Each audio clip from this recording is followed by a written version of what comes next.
بسم الله الرحمن الرحيم. رب أعيني على ذكرك وشكرك وحسن عبادتك. رب اشرح لي صدري ويسر لي أمري واحلل عقدة من لساني يفقهوا قولي. سبحانك لا علم لنا إلا ما علمتنا إنك أنت العليم الحكيم.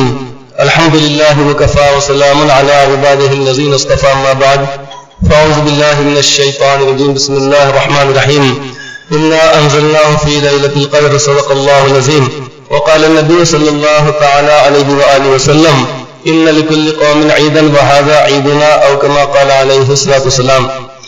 بزرگان محترم اور معزز حاضر کرام، اب اس مجلس میں کسی قسم کی کوئی گلے شکوے کی بات نہیں، کوئی ناراضگی کی بات نہیں. جو بولنا تھا گزشتہ کلام حضرات کے سامنے بات میں بتلا دیا تھا، جس کو ہم سمجھے کہ شاید یہ بات کوئی ایسی بات نہیں بالکل. لہذا ہم سب شیر و شکر ہو کر رہیں، چونکہ تھوڑے دن کے بعد شیر خورما پینا ہے.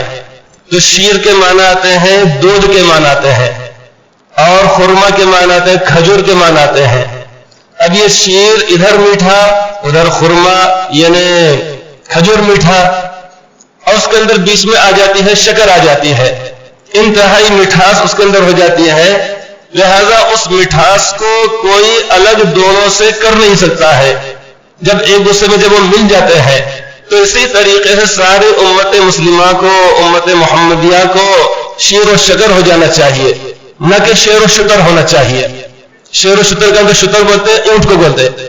شیر نے دیکھا کہ اس کے اوپر جھپٹتا، پکڑنے کی کوشش کرتا، کھانے کی کوشش کرتا. تو شیر و شکر ہم کو ہونا ہے، نہ کہ شیر و شکر ہم کو ہونا ہے. اللہ تعالیٰ ساری امت مسلمہ کو آپس میں مل جل کے محبت سے رہنے کی توفیق فرمائے.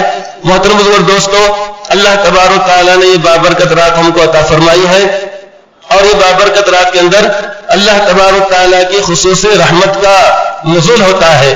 اور اس میں اللہ کے نبی صلی اللہ علیہ وسلم نے ام المؤمنین سیدہ حضرت عائشہ صدیقہ رضی اللہ تعالیٰ کے پوچھنے پر آپ نے ان کو ایک دعا بتلائی تھی.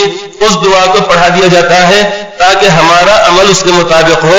اسے پہلے پڑھ لیجئے. بسم اللہ الرحمن الرحیم. اللہم انکا عفو تحب العفو فاعف عنی. اللہم انکا عفو تحب العفو فاعف عنی. اللہم انکا عفو تحب العفو فاعف عنی. یہ دعا اللہ کے نبی صلی اللہ علیہ وسلم نے جو انتہائی جامع معنی دعا ہے، چونکہ اس کے اندر معافی کی دعا اللہ رب العزت سے مانگی گئی ہے.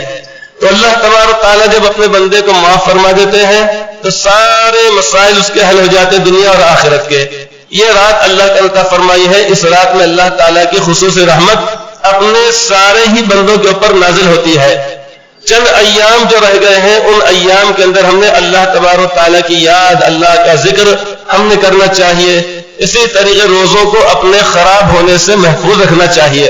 خراب ہونے کا مطلب کسی قسم کا اس کے اندر کوئی ایسا عمل نہ ہو کہ جس کی وجہ سے روزے کے اندر کراہت آتی ہو، ناپسندیدہ ہو جاتا ہو، بلکہ ایسا بنایا جائے کہ اللہ تعالیٰ قیامت کے روزے فرمائے کہ الصوم لی وانا اجزی بھی، کہ روزہ میرے لیے ہے اور میں اس کا بدلہ دوں گا. روزہ میرے لیے ہے اور میں ہی اس کا بدل ہوں. میرے بندے کہ میں اپنے آپ کو تیرے حوالے کر دیتا ہوں، اب مانگ تو مجھ سے کیا مانگتا ہے. ایسا اعلیٰ درجے کا ہم روزہ بنائے. اسی طریقے سے اس رات کے اندر کوئی مخصوص عبادت نہیں ہے، بلکہ کھڑے ہو کر اور بیٹھ کر، کھڑے ہو کر کا مطلب نماز پڑھنا قیام، اور تھکان اگر ہو تو بیٹھ کر بھی پڑھی جا سکتی ہے نماز، نوافل، ذکر و اذکار، توبہ استغفار، صلاۃ التسبیح، قرآن حکیم کی تلاوت، دعائیں وغیرہ، جو بھی ہم کو نیک عمل کرنا ہے وہ کر لیا جائے. کوئی متعین نہیں ہے آج کے رات میں کہ یہی عمل کرنا ہے. تو اب آج کی ایک یہ رات ہمارے سامنے باقی ہے. اب اس کے بعد 2 دن کے بعد اور ایک، یعنی آج ہفتہ ہو گیا، پیر کے دن. پیر کے دن آنے کے بعد یعنی جو رات ہوگی یہ آخری شب رہے گی، 29ویں شب رہے گی، جس میں امکان ہے شب قدر کے ہونے کا. لہذا لیکن شیطان ہمارے دل کے اندر یہ وسوسہ نہ ڈالے ابھی ایک رات باقی ہے، بعد میں دیکھا جائے گا. پھر اس کے بعد وہ دوسرا وسوسہ، دوسرا انجیکشن یہ لگائے گا، نہیں وہ تو اس سے پہلے 4 راتیں گزر اس میں ہو گیا ہوگا، نہ خدا ہی ملا، نہ وصال صنم، نہ ادھر کے رہے نہ ادھر کے رہے. تو الگ الگ وہ دل میں ہمارے خیالات ڈالتا ہے.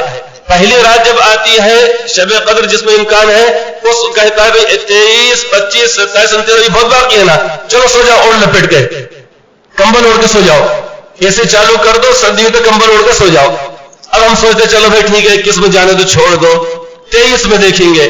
پھر اس کے بعد ہم سوچتے ہیں 25 27 باقی ہے، ہوتے ہوتے 27 آنے تک اور 29 آنے تک وہ یہ بتلاتا ہے کہ بھائی ہو سکتا ہو گئے ہوں گے، لہٰذا اب ایسا کریں گے اگلے سال انشاءاللہ ایک دم پکا بالکل ہم جاگیں گے. دل میں بات ڈالتا بالکل پکی بات ہے، اب سو جاؤ. پھر ہم سو جاتے ہیں. لہٰذا ہم نے کہیں اس کو ایسی حالت میں اور ایسی غفلت میں نہیں گزارنا چاہیے، بلکہ اللہ تبارک و تعالی موقع عطا فرمایا ہے. اس واسطے میں نے اپنے طور پہ طے کیا ہے کہ آج کا جو بیان ہو بس وہ منٹوں کے اندر ختم کر دیا جائے، منٹوں کے اندر، تاکہ زیادہ سے زیادہ موقع ملے ہم کو یہ بات کرنے کا. ورنہ لمبا چوڑا بیان ہو، آپ سن رہے ہیں، سننے کے بعد تھکان ہو، چند رکعت پڑھ لینے کے بعد دیکھ کھڑکھڑانا شروع ہو جائے، چلو بھائی چلو سحری کو، چلو بھائی چلو سحری کو، تہاری قدم کھل رہا، تہاری قدم کھل رہا. لہذا ہم کو معلوم ہوگا چلو بھائی ٹھیک ہے میں جا کے وہاں پہ کھانا کھا کے آ جاؤں گا، بعد میں تہجد پڑھوں گا. لیکن نمبر دیر سے لگا تو پھر وہ تہاری کی نظر ہماری تہجد ہو جاتی ہے. اس لیے سوچا گیا ہے کہ آپ کو عبادت کا، سب کو، آپ کو، مجھے، ہر ایک کو عبادت کا موقع ملے. بہرحال اللہ تعالیٰ نے اپنے فضل و کرم سے موقع عطا فرمایا ہے. قرآن حکیم الحمدللہ مکمل ہو گیا ہے، اور دوسرے قرآن کریم کی آج 20ویں رکعت کے اندر ابتدا کی گئی ہے. آپ حضرات نے محسوس کیا ہوگا کہ 19ویں رکعت کے اندر یعنی سورۃ قل اعوذ برب الفلق اور قل اعوذ برب الناس، ان دونوں سورتوں کو پڑھا گیا. اب رہ گئی بات کہ 20ویں رکعت کے اندر کیا پڑھا جائے. بعض مرتبہ ایسا ہوتا ہے انسان غلطی سے اور بھولے سے یعنی اس طریقے سے کسی رکعت کے اندر، پہلی رکعت کے اندر سورہ من الجنۃ والناس پڑھ لے اگر، اب وہ سوچتا ہے کیا پڑھوں کیا نہیں پڑھوں، کیا پڑھوں کیا نہیں پڑھوں، حالانکہ اس کے لیے پورا قرآن کریم موجود ہے. ادھر الف لام میم سے شروع کر دیا جائے اور مفلحون تک پڑھ لیا جائے، آسان طریقہ ہے. لیکن اگر نہ ہو تو آدمی کے لیے انتہائی مشکل مسئلہ ہو جاتا ہے. ایک جگہ ایسا ہی ہوا کہ ایک جگہ پر مسجد کے اندر جب نماز کا وقت ہو گیا، دیکھا گیا کوئی پڑھانے والا نہیں، سب بولے تو چل میں چل، تو چل میں چل، تو پڑھا میں پڑھا. اور یہ حدیث پاک میں فرمایا گیا قیامت کی نشانی میں سے نشانی بتلائی گئی ہے کہ پوری مسجد میں ایک بھی شخص نماز پڑھانے والا نہیں ملے گا، ایک بھی شخص. ہر آدمی ڈرے گا، کیونکہ بعض مرتبہ ایسا ہوتا ہے کہ مصلی پہ جاتے ہوئے آدمی کے پیر لڑکھڑاتے ہیں، اسی طریقے سے پیر کانپنے لگتے ہیں، تھر تھری چھٹ جاتی ہے، ایسا بھی ہوتا ہے، یعنی جس کو عادت نہ ہو. تو ایک مرتبہ ایسا ہی ہوا کہ اس طریقے زبردستی پکڑ کے، کوئی نہیں تھا، آگے ڈھکیل ہی دیا گیا.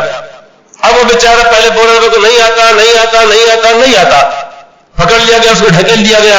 اب ڈھکیل دینے کے بعد بیچارہ پڑھانا شروع کیا، اور اس کے بعد شروع کیا پہلی رکعت میں سورہ فاتحہ پڑھا، اور اس کے بعد اچانک اس کی زبان سے قل اعوذ برب الناس یہ صورت جاری ہو گئی، یہ صورت جاری ہو گئی.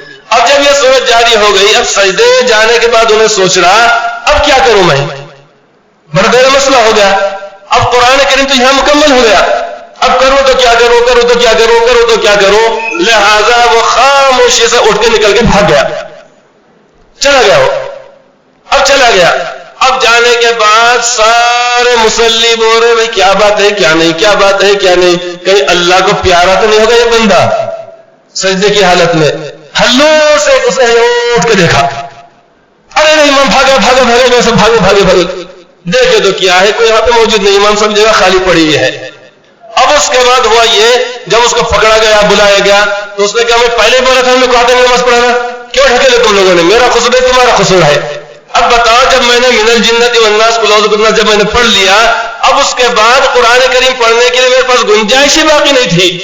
کرتا تو کیا کرتا، بھاگتا نہیں تو اور کیا کرتا ہوں میں، اس لیے میں اٹھ کے بھاگ گیا تھا. تو میں بتلا یہ رہا تھا 19ویں رکعت کے اندر آج جو پڑھا گیا ہے من الجنۃ والناس یعنی قل اعوذ برب الفلق قل اعوذ برب الناس. اب اس کے بعد احکامات یہ ہے جب بھی کوئی شخص قرآن کریم کو مکمل کرے تو اس کے بعد مفلحون تک پڑھنا چاہیے، جس میں ایمان والوں کی کچھ کیفیات کو صفات کو بتلایا گیا ہے کہ ہمارے بندے وہ ہوتے ہیں جو ہم پر ایمان لاتے ہیں، غیب پر ایمان لاتے ہیں.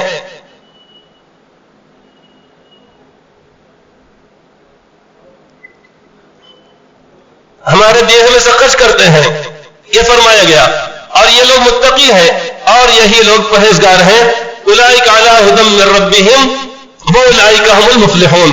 تو یہاں تک پڑھنے کا حکم دیا گیا ہے۔ اس کا مطلب یہ ہے کہ میرے بندے، جب تو نے قرآن کریم کو مکمل کر لیا، اب اس کو اٹھا کر مت رکھ دے، بلکہ جیسے ہی سورہ من الجنۃ والناس یا سورہ ناس پڑھ لے، اب اس کے بعد دوسرے قرآن کریم کی ابتدا کر دے۔ یہ ایک یعنی حکم دیا گیا ہے، پوری امت کے اندر یہ طریقہ رائج ہے، لہذا ہم نے قرآن کریم کو پڑھنا، بار بار پڑھنا، خوب پڑھنا، عمل کرنا، جہاں پر تفسیر پڑھی جاتی ہو تفسیر کے اندر ہم نے شرکت کرنا، دل و جان سے اس کے اندر شریک ہونا، لہذا ہم کو ساری کی ساری چیزیں انشاءاللہ تعالی ہم کو یہ ملنے والی ہے۔ اللہ تعالیٰ فضل و کرم ہے، ایسی چیز جو اللہ تبارک تعالیٰ کا یعنی کلام الہی ہے، ہمارے لیے ہدایت کا ذریعہ ہے۔ اللہ تبارک تعالیٰ نے امت مسلمہ کے سینوں کے اندر اس کو محفوظ کر دیا۔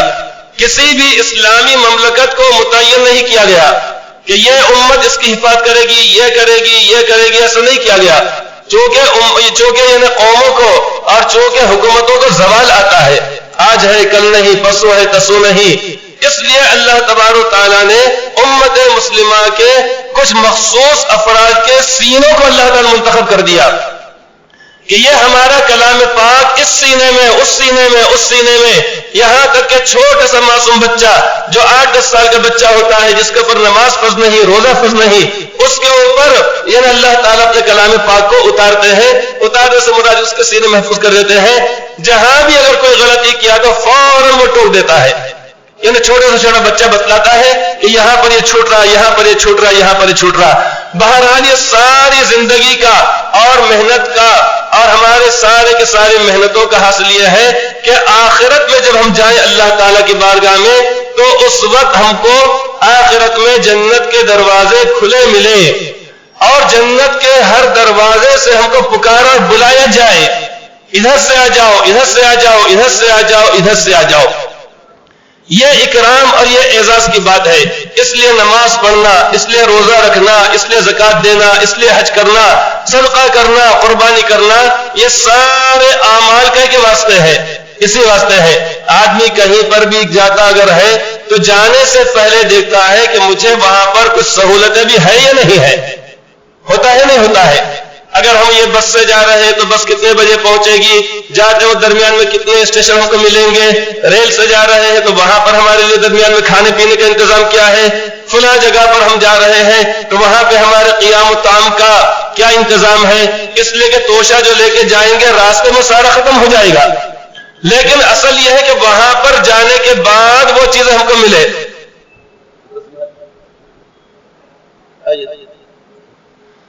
آپ حضرات کی خدمت میں بطور تحفے کے جتنے لوگ مل جائے ایک ایک تسبیح یعنی پیش کی جا رہی ہے۔ یہ ہمارے ایک دوست سے میں نے کہا تھا کہ بھائی یہاں پر جو حضرات ہیں آپ اپنی مطلب ہے کہ خدمت کا ایک ذریعہ یہ بھی ہے، اپنی یعنی پسند سے آپ اس کے اندر سے ایک ایک تسبیح آپ لے لیجئے انشاءاللہ تعالی، چونکہ تسبیح جب جیب میں رہے گی تو اللہ اللہ کرنا، ہمارے لیے ذکر کرنا انشاءاللہ تعالی وہ آسان رہے گا۔ بطور ہدیے کہ آپ کو ایک تسبیح آپ کو پیش کی جا رہی ہے، آپ کے سامنے یہ ہمارے نوجوان ساتھی کشتی لے کر آ رہے ہیں، آپ اپنی پسند سے جو آپ کو پسند اس میں سے لیجئے اور انشاءاللہ تعالی ذکر میں انشاءاللہ یہ تسبیح معاون آپ کے لیے بنے گی۔ تو میں یہ کر رہا تھا کہ آدمی جہاں جاتا ہے تو چاہتا ہے کہ وہاں پر پہلے سے میرا اعزاز اور اکرام وہاں پر ہو، وہاں پر، اور وہاں پر مجھے کوئی تکلیف نہ ہو۔ راستے کے تکلیف کو آدمی برداشت کر لے سکتا ہے، جیسے سفر کر رہے ہیں ہم کو کچھ نہیں ملا، کیا کر لیے بھائی، بڑا پاؤ، یڑا پاؤ، تیڑا پاؤ کھا لیے، آتے نا ریل گاڑی کے اندر یڑا پاؤ، یڑا پاؤ، یڑا پاؤ، یڑا پاؤ دیکھتا بڑا پاؤ رہتا ہو تو بروس سے ملتا جتا لفظ تو آدمی کھا کے گزارا کر لیتا، بھائی من کی پھلی کھا لیتا، کھرمرے کھا لیتا، ٹھنڈی ٹھنڈی چائے اسے یوں کر کے پی لیتا۔ اور یہاں اپنے شہر میں پیتا کیا آدمی کوئی چائے ایسا یوں کھول کے دیے تو کوئی بھی نہیں ہے، شاندار چائے لاؤ، اچھی چائے لے کے آؤ، کون سے لے کر آؤ، اسپیشل۔ اب آج کل لوگ اس کو اسپیشل بجائے منڈی میں جائے اسپیشل آؤ لاتے ہیں، وہاں پر لوگ ہوتے ہیں اسپیشل یعنی انتہائی اختصار کے ساتھ بولتے ہیں۔ تو آدمی یہ چاہتا ہے کہ میں جہاں پر جاؤں پہلے سے میرے لیے قیام و طعام کا انتظام وہاں پر رہے،